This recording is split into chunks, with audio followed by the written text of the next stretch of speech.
माननीय गृह मंत्री जी चाहते हैं, बेहतर होगा छत्तीसगढ़ नक्सल मुक्त हो जाए।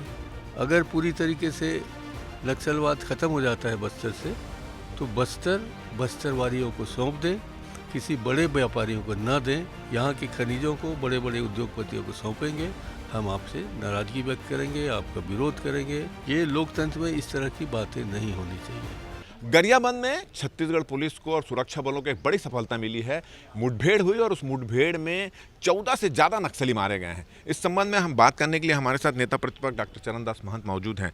2026 तक खत्म करने का वादा कर रही है, एक संकल्प लेकर छत्तीसगढ़ सरकार चल रही है। आज 14 से ज़्यादा नक्सली यहाँ पर मारे गए हैं। क्या कहना है इस सफलता को लेकर? मैं इस सफलता के लिए हमारे जितने भी वहाँ सैनिक दल हैं, अर्धसैनिक दल हैं, केंद्र के जितने भी बटालियन के लोग हैं, उन लोगों ने जो कठिन परिश्रम करके ये प्रयास किया और उनको जीत हासिल हुई, इसलिए मैं अपने सभी सैनिकों को बधाई देता हूँ। और जैसा कि माननीय गृह मंत्री जी चाहते हैं, बेहतर होगा छत्तीसगढ़ नक्सल मुक्त हो जाए। मगर हम सिर्फ इतना ही चाहते हैं कि जब नक्सलियों की आड़ में हमारे गरीब आदिवासी न मारे जाएं, नंबर 1।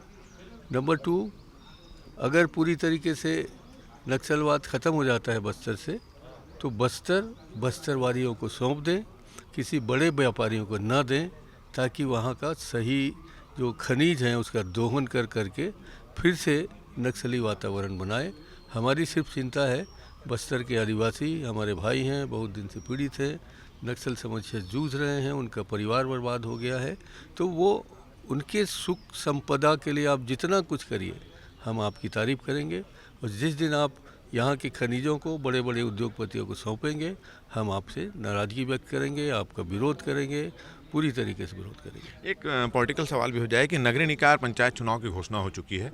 एक साथ मतलब पहला ऐसी बार देखा जा रहा है कि चुनाव के बीच में परिणाम घोषित कर रहे हैं, जबकि होता यह था कि चुनाव निपट जाए, चाहे विधानसभा का लोकसभा, उसके बाद पूरे देश में चुनाव निपट जाता है, उसके बाद एक रिजल्ट घोषित होता था। यहाँ पहली बार हुआ है कि नगरीय निकाय के बाद रिजल्ट घोषित करें। इससे निश्चित रूप से चुनाव परिणाम प्रभावित होगा, लोग भी प्रभावित होंगे। क्या लगता है आपको? निश्चित रूप से ये चुनाव के परिणाम को प्रभावित करेगा। ये लोकतंत्र में इस तरह की बातें नहीं होनी चाहिए। मगर लोकतंत्र की हत्या करने का इन लोगों ने ठान लिया है, चाहे छोटे स्तर पर हो चाहे बड़े स्तर पर हो। और ये लोग, भारतीय जनता पार्टी की सरकार जानबूझ करके ऐसा वातावरण कर रही है, इसको ऐसा नहीं करना चाहिए। चलिए, ये थे चरणदास महंत जी और इन्होंने सीधा सीधा कहा है कि अगर नक्सल मारे गए हैं और उनमें बड़ी सफलता मिली, तो इसके लिए निश्चित रूप से सुरक्षा बल के जवान तारीफ के काबिल हैं। साथ ही साथ उन्होंने कहा है कि हम भी चाहते हैं कि नक्सलवाद खत्म हो और नक्सली खत्म हो, मगर इसकी आड़ में आदिवासियों और ग्रामीणों पर किसी प्रकार का कोई अत्याचार ना हो, ये ध्यान सरकार को रखना चाहिए। हमारी ये बातचीत, हमारा ये वीडियो आपको अच्छा लगे तो ज़्यादा से ज़्यादा इसको शेयर करें, सब्सक्राइब करें, अपने सुझाव हमको देना ना भूलें। और मुझे और मेरा कैमरामैन गजय गुज्जर को दे इजाज़त। नमस्कार।